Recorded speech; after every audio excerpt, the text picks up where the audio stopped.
Hello bakunzi ba Alicia Content Films. Nkuko bisanzwe mwari mutumenyereye kuri content za film ndetse za season zigiye ziyoshe zitandukanye. Ariko uyu munsi twabatimo inkuru y'urukundo ku mukobwa w'umukire ndetse n'umuhungu Kenya. Tudatindiganye kandi dutangura ino nkuru. Iyi nkuru itangura Alicia yari umukobwa w'ubwiza butangaje, imico myiza kandi avuka mu muryango w'abanyamafaranga mu mujyi wa Bujumbura. Yari yarangije amashuri muri kaminuza y'u Burundi, aho yigiraga ubucuruzi n'imiyoborere, kandi yari afise intego yo gukomeza ibikorwa bya sosiyete. Yes, umugisha. Nubwo yari afise byose, ubwenge, amafaranga n'umuryango wubashwe, hari ikintu kimwe yabona ko abuze mu buzima: n'urukundo rw'ukuri. Sam we yari umuhungu akomoka ku rugo rukenye cyane mu ntara ya Cibitoke. Afite imyaka 25. Yabaye mu buzima bw'intambara n'intambamye kuva akiri muto. Nyina yapfuye akiri muto, maze agakura aregwa na se umuhinzi, naho akazi k'ubuhinzi katabonera inyungu zihagije. Sam ntiyacitse intege, yari umusore w'umuhanga, akunda gusoma ibitabo no kwiga ku buzima, kandi yari azi neza ko rimwe azashikira imigisha myinshi kubera kwihangana n'umutima ugira neza. Ihuriro ridasanzwe.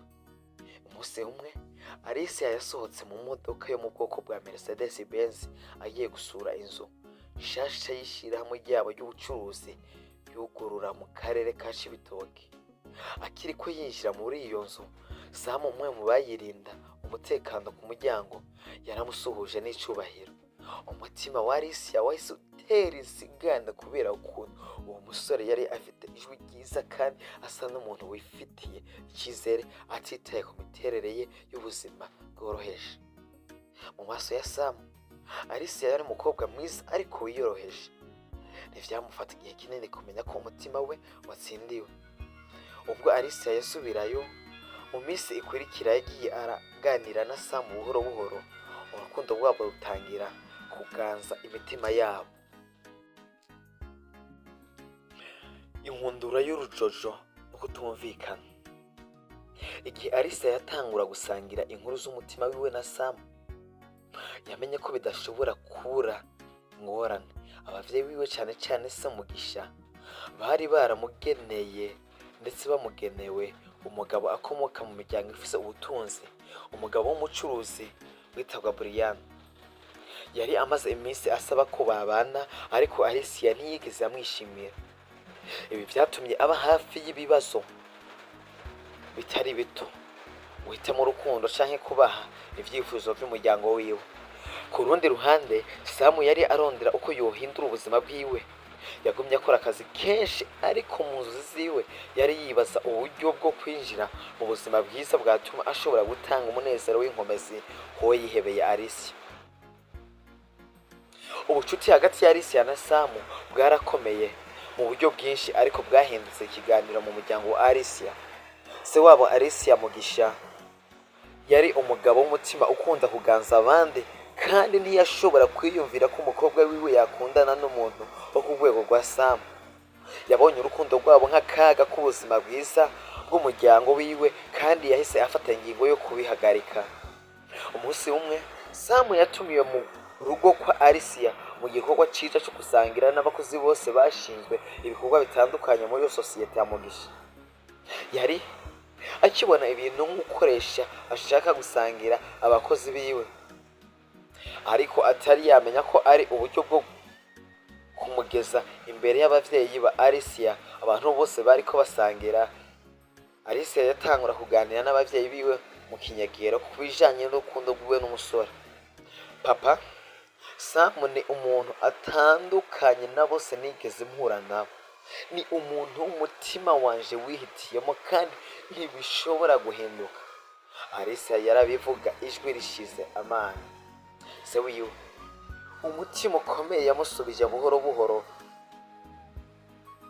ariko amubabaje cyane. Ubwo rukundo rwawe nta hantu ruganisha. Bishoboka ko umukobwa wiwe atwara izina ry'umugabo ndetse n'iry'umuryango umugisha, hanyuma akarongorwa n'umuhungu atagira n'aho gukorera. Alicia yarababaye cyane.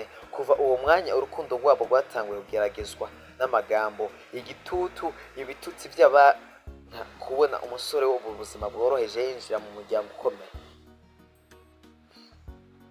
Imiryango yarahise yicara hamwe maze iminsi iricuma, maze Sam afata ingingo idasanzwe yo guhagarika umubano wiwe na Alicia kugira ngo ntamutere ibibazo mu muryango wiwe. Yaramwandikiye urupapuro wuzuye agahinda agira ati: Alicia, urukundo rwawe rwarambereye urumuri mu mwijima w'ubuzima bwanje, ariko ndagukunda kubona uhimbawe kurusha ko ukumbura umutima wawe. Nimba kuguma ngufise bisaba kukubabaza imbere ya so, fata ndagende. Sinzokwigira nkukura ku mutima, ariko ndemeye gukunda mu bicu kugira ubeho utaciririkanya umunezero. Alicia ntiyashobora kuvyakira. Yarazi ko Sam ari we yarakwiriye urukundo rw'iwe kukuri, kandi icitwazo c'amaronko nticari gikwiye kubasamburira. Yaravuze iwabo ndetse arahava agenda kurondera Sam. Alicia yasavye guhura na se mu mwanya uboheye urukundo. Papa, umunezero ntumpimira mu bintu rufise. Sam yihariye umutima wanje, kandi numva imbere yiwe n'iciyumvamo. Iyumviro ry'umukobwa wiwe ryabaye nk'icuma giciye ku mutima wa Mugisha. Yatangaje Sam imbere y'abana bose bakorera ishirahamwe ati: nimba ufise intumbero ikomeye kandi umutima wuje kwitangira intumbero yawe, ugira agaciro kurusha ubutunzi butagira intego. Mu mezi yakurikiye, Sam na Alicia barakoze hamwe kugira ngo basangire ubuzima bwubakiye ku rukundo rw'ukuri. Bariyubaka kandi basangira urukundo rutera inaha imitima yabo. Babayeho ku gushigikirwa, rukerekana ko urukundo rw'ukuri rubaho, kandi ko umutima utari ku rugero ari wo wiyumvira intsinzi y'umunezero w'umutima. Nyuma y'igihe kirekire, Alicia na Sam bamaze gutsinda ingorane zose, Sam yatangije ishirahamwe rihinga no kugurisha imbuto n'ibindi bicuruzwa by'uburimi mu karere ka Cibitoke afashijwe na Alicia. Ibikorwa vya Sam vyaraguka uko bukeye nuko bwije bigera mu bindi bice by'ibihugu. Ubu ntiyari akiri wa musore w'ikenye, ariko yari agufise, ndetse yari agifise umutima ugira neza, akunda gukorera amahirwe, ndetse akunda no guha amahirwe abandi. Yakunda gukoresha amahirwe yiwe yose aronse mu gufasha n'abandi.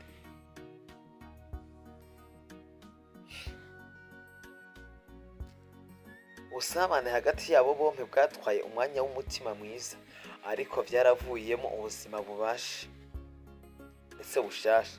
Mu birori bihambaye vyateguwe mu nzu nziza ku musore wa Kiriri, Sam Alicia barashingiwe imbere y'abagenzi, imiryango n'abakunzi babo. Iryo shengero ryari rihari ribonye intsinzi y'urukundo rwabo. Igihe basezerana imbere y'Imana n'abantu, Sam yavuze amajambo avuga ati: Alicia, ni wowe watumye menya ko umutima udatoranya ubutunzi, ariko ugira ubushishozi bwo kwihitiramo ikintu c'agaciro kadasaza. Urukundo uri umunezero w'ubuzima bwanje, kandi urukundo rwawe ni wo mutungo mpanuka mu buzima. Alicia aramwenyura asubizayo ati: Sam, urukundo rwawe nibwo rwanyigishije ko ubukire bukomeye buri mu mutima ubwumva kandi agashimira. Nta wundi nifuza guharanira nawe ejo hazaza atari wowe. Umusozo w'iyi nkuru, ico gikorwa c'urukundo rwashoboye guhindura imitima n'ubuzima, kirasigara nk'ikimenyetso c'uko urukundo rw'ukuri rudakwiye guhagarara ku nyungu z'ivy'umubiri canke ibihagarikizo vy'isi. Umutima wemeye gukunda udategereye amahirwe y'ubutunzi n'imico y'amoko niwo utsinda. Sam na Alicia babaye ishusho nyayo y'urukundo rw'ubwitonzi, ukwemera n'umutima w'ubupfasoni wo kwigaragaza mu buzima bwose. Urukundo rwabo rwabaye intango y'inzozi zishitse, kandi cyandikano cy'umutima wabo cyarabaye inkuru yo guharanira no gukunda uko umutima atari icyo cyose ufise. Tugushimiye wewe wese wakurikiranye inkuru ya Alicia na Sam ndetse kubera akarorero. Tugushimire kandi wakoze subscribe, share and comment.